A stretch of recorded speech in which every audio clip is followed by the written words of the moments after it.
Hello दोस्तों, तो आप सभी का एक बार फिर से स्वागत है आपके अपने YouTube channel true education for you पर। तो हम पढ़ रहे थे समाकलन, और समाकलन की बेसिक क्लास आपने, मुझे उम्मीद है कि देख ली होगी, और जिसने नहीं देखी है वो आई बटन पे जाके देख सकता है।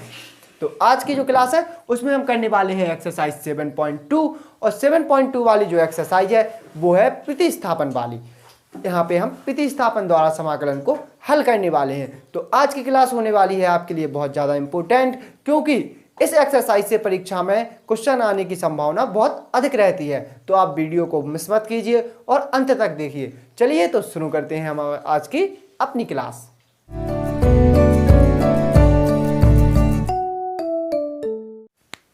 तो दोस्तों, आज जो हमें पढ़ना है वो पढ़ना है प्रतिस्थापन द्वारा समाकलन। क्या पढ़ना है? प्रतिस्थापन द्वारा समाकलन।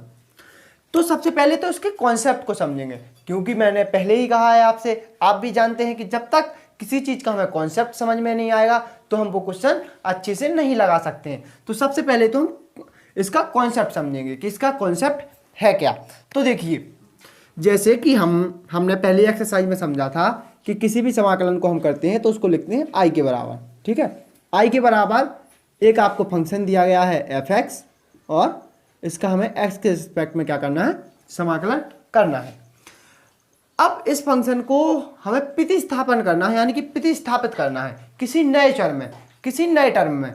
तो ज़्यादातर जो हम यूज करते हैं वो करते हैं टी में। इस एक्स को हम कन्वर्ट करने वाले हैं अभी टी में।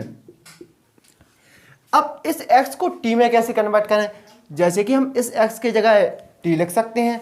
इस एफ एक्स वाले फंक्शन में यदि मैं x बराबर जी ऑफ एक्स पुट कर दूं, जी ऑफ टी, क्या? जी ऑफ टी, तो ये वाला जो फंक्शन है वो हमारा टी में कन्वर्ट हो जाएगा, बहुत अच्छे से हो जाएगा। जब फंक्शन टी में कन्वर्ट होगा तो इसका समाकलन भी हमें टी के रिस्पेक्ट में करना पड़ेगा। लेकिन यहाँ पे तो है डी एक्स, यहाँ पे क्या है? D x. तो इस डी एक्स को हमें क्या चेंज करना पड़ेगा? किसमें? डी टी में, क्योंकि हमें टी के सापेक्ष समाकलन करना है। अब इस डी एक्स को हम डी टी में कैसे परिवर्तित करेंगे?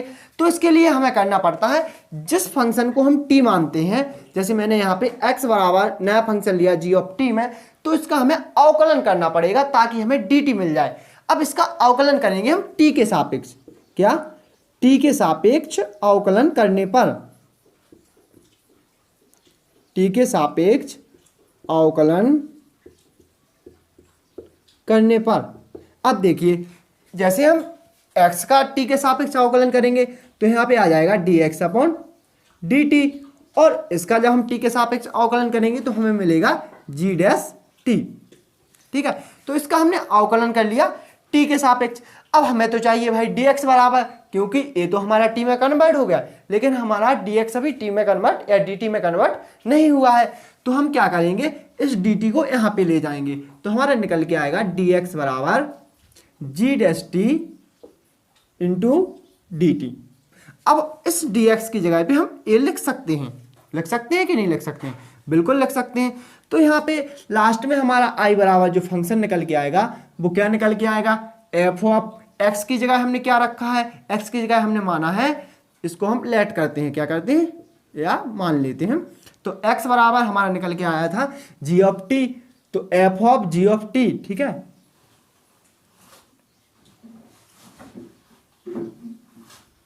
अब dx की जगह क्या निकल के आया? dx की जगह हमारा निकल के आया g dash t into D T. ये हुआ हमारा कॉन्सेप्ट। क्या हुआ?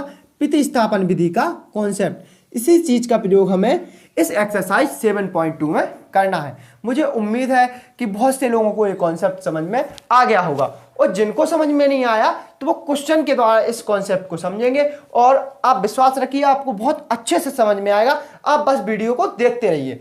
वीडियो के अंत में आप बताइए कि आपको समझ में आया या नहीं आया। तो चलिए फिर हम करते हैं इसकी एक्सरसाइज 7.2।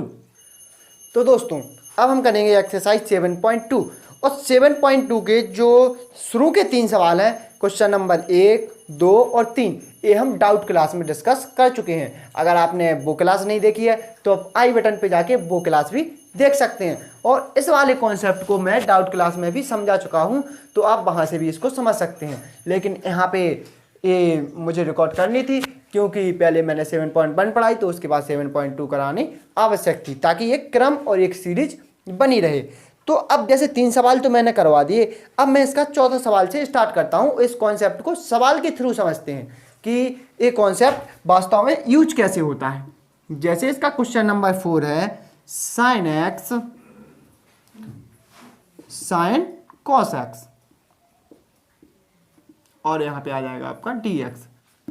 ठीक है, तो अब इस वाले क्वेश्चन को हमें हल करना है। अब देखिए मैंने आपको कॉन्सेप्ट तो बता दिया है, अब आप इसमें देखेंगे कि हम किस चीज को टी माने, और जिसको हम टी माने उसके बाद हमारा जो निकल के आएगा वो उस समाकल्य में हमें दिया होना चाहिए। ठीक है, ताकि हमारा सवाल बहुत आसान हो जाए। कॉन्सेप्ट तो आपने समझ लिया है, अब सवाल के थ्रू हम अपना कॉन्सेप्ट क्लियर करेंगे। अब इस चीज में हम, इस क्वेश्चन में हम किसको टी माने? अगर हम साइन एक्स को टी मानते हैं तो इसका अवकलन होता है कॉस एक्स डी एक्स। क्या होता है? Cos x D X. अब कॉस एक्स डी एक्स तो हमें यहाँ पे नहीं दिख रहा है, साइन के साथ कॉस एक्स जरूर दिख रहा है, लेकिन इस साइन के साथ है, साइन के एंगल के रूप में है, तो हम यहाँ पे साइन एक्स को टी नहीं मान सकते। यहाँ पे हम टी मानेंगे कॉस एक्स को। तो देखिए लेट हमने माना कॉस एक्स बराबर टी। अब इसके बाद जिसको हम टी मानते हैं उसका करते हैं क्या? अवकलन। आप समझ ही चुके हैं। तो x के सापेक्ष या x के रिस्पेक्ट में अवकलन करने पर, चलिए हम करते हैं इसका x के रिस्पेक्ट में अवकलन। तो cos x का क्या होता है अवकलन x के रिस्पेक्ट में? cos x का हो जाएगा हमारा माइनस साइन x। क्या हो जाएगा? Minus sine x। और t का क्या हो जाएगा? t का हो जाएगा dt अपॉन dx। ये तो आप पढ़ चुके हैं। अब देखिए साइन x तो यहाँ पे है कि नहीं? अब इस dx को हमें रिप्लेस करना है किसमें? dt में। तो हम क्या करेंगे, इस dx को हम यहाँ पे ले आएंगे, तो हमारा हो जाएगा साइन x dx बराबर माइनस dt। अब यहाँ से देखिए हमारा क्या निकल के आया, यहाँ पे हम साइन x और dx की जगह हम dt लिख सकते हैं, बहुत आसानी से लिख सकते हैं। अब जो हमारा फाइनल सवाल बना वो i बराबर, इसको हम i के बराबर लेट कर लेंगे, तो i बराबर जो हमारा निकल के आया वो निकल के आया sine x D x. Sine x D x की जगह हम लिख सकते हैं क्या? माइनस डी टी, और माइनस को हमने बाहर लिख लिया, डी टी को यहाँ पे लिख लिया। अब साइन है तो साइन तो हमारा साइन ही रहेगा, और कॉस एक्स की जगह हमने क्या माना था? टी। देखिए अब तो आपने पहली जो एक्सरसाइज में जैसे सवाल किए हैं तो बहुत आसान हो गया, सिर्फ हमें फॉर्मूला रखना है। तो साइन एक्स का फॉर्मूला क्या होता है? साइन एक्स का फॉर्मूला होता है कॉस एक्स। क्या होता है? Minus cos x. तो यहाँ पे साइन टी का क्या हो जाएगा? साइन टी का हो जाएगा माइनस कॉस टी प्लस सी। अब देखिए माइनस अंदर जाएगा तो हो जाएगा हमारा प्लस, और ये बचेगा कॉस टी प्लस सी। अब टी की जगह हम क्या रख सकते हैं? टी की जगह हम लिख सकते हैं कॉस एक्स। टी की जगह लिख सकते हैं हम कॉस एक्स प्लस सी। यहाँ पे क्या है? सी क्या है? Where C is constant. आपको ये वाली लाइन लिखनी पड़ेगी जब आप पेपर में इस चीज को हल करेंगे। Where C is constant. तो देखिए कितना आसान सा क्वेश्चन था, बहुत आसानी से हो गया। कुछ स्टेप आपको याद रखने पड़ेंगे। चलिए, जैसे सबसे पहले फंक्शन लिखेंगे, फिर उसमें से किसी एक ऐसी चीज़ को टी मानेंगे कि उसको टी मानने पर हमारा कुछ फायदा हो, वो सवाल आसानी से हल हो सके। तो यहाँ पे हमने कॉस एक्स को टी माना, कॉस एक्स को जैसे टी माना उसके बाद हम उसका अवकलन करेंगे। अवकलन करने के बाद इस डी एक्स को हम नए फंक्शन यानी कि टी में कन्वर्ट करेंगे। तो डी एक्स को हमने कन्वर्ट किया डी टी में। उसके बाद कुछ नहीं किया, बस हो गया simple. Sine x D x की जगह हमने रख दिया डी टी, और साइन कॉस एक्स की जगह हमने रख दिया टी।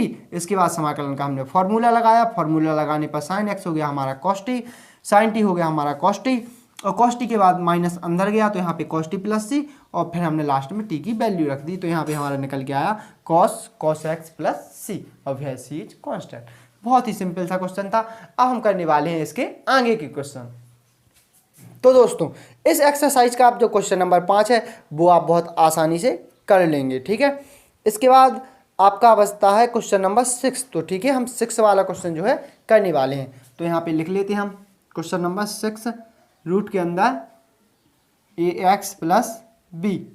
अब देखिए इसमें तो किस चीज़ को हम टी माने, किस चीज़ को हम टी माने ताकि ये हमारा आसानी से हो जाए। तो बहुत सिंपल है, यहाँ पे लेट कर लेंगे हम ax प्लस बी बराबर टी। इसका करेंगे क्या? x के रिस्पेक्ट में अवकलन करने पर, ठीक है। अब ये लाइन मैं बार बार नहीं लिखूंगा, आपसे मैं बोल दूंगा और आप समझ जाएंगे। अगर मैं इस तरीके से लिखता चलूँ तो ये वीडियो जो है काफ़ी लंबा हो जाएगा। तो यहाँ पे ए एक्स का हम करेंगे एक्स के रिस्पेक्ट में, तो ए हमारा बाहर, एक्स का हो जाएगा 1 प्लस बी है हमारा कांस्टेंट तो हो जाएगा 0, टी का हो जाएगा हमारा D T upon D X. अब यहाँ पे ठीक है, तो ये हमारा सवाल था।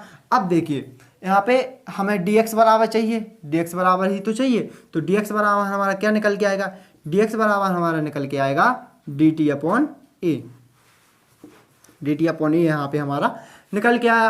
अब इस वाले इस क्वेश्चन में हम रख देंगे तो रूट है तो रूट तो रहेगा ही। ये x प्लस वी की जगह हमने क्या माना, ए एक्स प्लस वी की जगह हमने माना t, और dx बराबर क्या निकल के आया हमारा dt अपॉन ए, क्या निकल के आया dt अपॉन ए आई बराबर हमारा निकल के आया। तो यहाँ पे क्या हो जाएगा, यहाँ पे i बराबर 1 अपॉन ए बाहर आ जाएगा, और यहाँ पे यानी कि इसकी हाफ पावर है तो इसका मतलब क्या होता है, इसका मतलब होता है t की पावर हाफ dt। अब आपने फॉर्मूला पढ़ा होगा x की पावर n का, x की पावर n का फॉर्मूला क्या होता है, x की पावर n का होता है x की power n plus 1 upon n plus 1। तो यहाँ पे वही वाला फॉर्मूला जो है यूज हो जाएगा। तो i बराबर 1 अपॉन ए, टी की पावर 1/2 प्लस 1 अपॉन टी की पावर अपॉन 1/2 प्लस 1। इसको हल कर लेंगे तो 2 एकम 2, 2 और 1 3/2। तो यहाँ पे हमारा जो फाइनल आंसर निकल के आएगा वो निकल के आएगा 1 अपॉन ए। अभी फाइनल नहीं क्योंकि अभी टी का मान रखना है, तो टी की पावर 3/2 अपॉन 3/2। चौथी राशि हमारी ऊपर पहुंच जाएगी। तो यहाँ पे साथ में हमारा सी भी आएगा, ठीक है, तो इस सी को भी हम लिख लेंगे, यहाँ पे भी जो है सी आएगा। सी आने के बाद आई बराबर हमारा हो गया 1/a इंटू ये 2 ऊपर और 3 नीचे, 2 अपॉन 3, और टी की जगह हमने क्या माना था, टी की जगह हमने माना ए एक्स प्लस बी, तो यहाँ पे हो जाएगा हमारा ए एक्स प्लस बी की पावर 3/2 प्लस सी। तो आई बराबर निकल के आएगा 1/2 upon 3a A X plus B की पावर 3/2 प्लस सी। ये हो गया हमारा answer, where C is constant. देखिए कितना आसानी से ये क्वेश्चन हमने कर लिया है। इस एक्सरसाइज के सारे ही क्वेश्चन बहुत सिंपल है, चाहे वो कोई भी क्वेश्चन हो। अब एक क्वेश्चन और यहाँ पे हम करेंगे, क्वेश्चन नंबर 23। कौन सा करेंगे, क्वेश्चन नंबर 23। चलिए करके देखते हैं। तो जो आपका क्वेश्चन नंबर 23 है वो क्या है, वो है sine inverse X upon under root के अंदर 1 minus X square D X. अब आप देखते ही समझ चुके होंगे कि इसमें हमें किस चीज़ को टी मानना है। यहाँ पे हमें टी मानना है साइन एक्स को। चलिए मानते हैं, तो टी बराबर हो जाएगा हमारा साइन इनवर्स एक्स, ठीक है। इसके बाद एक्स के सापेक्ष अवकलन करने पर तो टी का हो जाएगा हमारा D T upon D x, और साइन इनवर्स एक्स का होता है, क्या होता है, 1 अपॉन रूट के अंदर 1 माइनस एक्स स्क्वायर। यहाँ पे डी एक्स को हम यहाँ पे ले जाएंगे, तो डी टी बराबर निकल के आएगा हमारा D X upon under root के अंदर 1 माइनस एक्स स्क्वायर।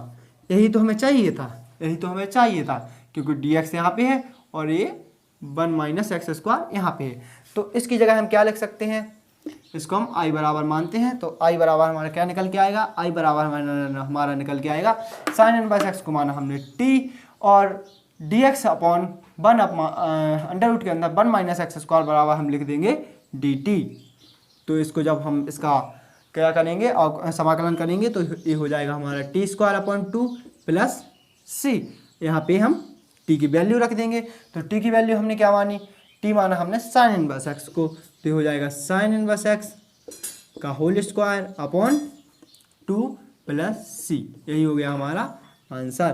तो बहुत आसानी से आप इस एक्सरसाइज के सारे क्वेश्चन कर लेंगे। बस टी मानते समय आप थोड़ा सा दिमाग लगाएंगे कि इस फंक्शन में या इस क्वेश्चन में हमें किस चीज़ को टी माननी है।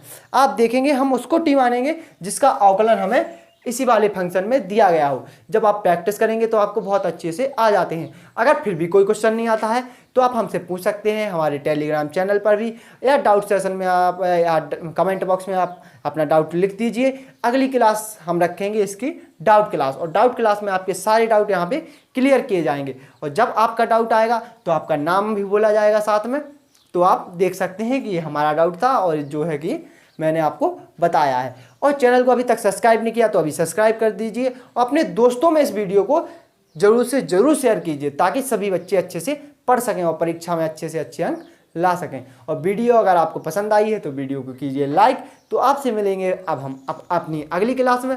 तो तब तक के लिए बाय बाय, धन्यवाद।